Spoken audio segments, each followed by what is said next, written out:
Hello बच्चों, let's read the question. The question says, what is the main criteria used by the World Bank in classifying different countries? Question में हमसे पूछा गया है world bank कौन से criteria को, कौन से मेथड को यूज़ करता है डिफरेंट कंट्रीज़ को क्लासीफाई करने के लिए.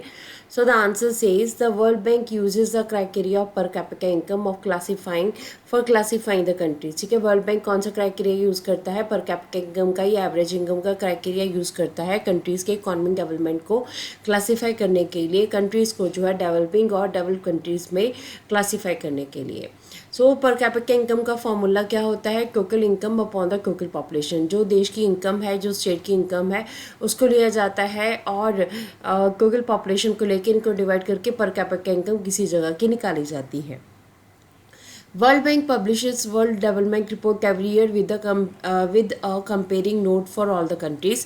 सभी कंट्रीज़ के लिए जो है वर्ल्ड बैंक क्या करता है? वर्ल्ड बैंक रिपोर्ट जो है हर साल पब्लिश होती है जिसमें कंपेयरिंग की जाती है कंट्रीज़ की ऑन द बेसिस ऑफ एक इसके बेसिस के ऊपर कंट्रीज़ जो हैं आर कंसिडर्ड डेवलप्ड और the some countries are considered as developing countries. ठीक है, इसके बेसिस के ऊपर कुछ कंट्रीज़ को डेवलपिंग और कुछ कंट्रीज़ को डेवलप कंट्रीज़ का जो है वो टैग दिया जाता है.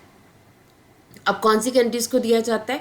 कंट्रीज़ विद $49,300 और above are known as developed और रिच कंट्रीज. ठीक है, हमारे पास $49,300 से ज़्यादा जो भी कंट्रीज़ हमारे पास अर्न करती है उन्हें रिच कंट्रीज़ कहते हैं. और कंट्रीज़ विद $2500 और less are known as developing और लो इनकम कंट्रीज. ठीक है, कंट्रीज़ जो कि $2500 और उससे कम हमारे पास जो पर कैपिटा इनकम जिनकी होती है वो हमारे पास लो इनकम कंट्रीज़ या हमारे पास जो हैं डेवलपिंग कंट्रीज़ कहलाती हैं. तो इस तरह से वर्ल्ड बैंक का जो क्राइटेरिया है वो पर कैपिटा इनकम है जिसमें टोटल इनकम को टोटल पॉपुलेशन से डिवाइड कर देखा जाता है कि कंट्री डेवलप्ड है या डेवलपिंग है.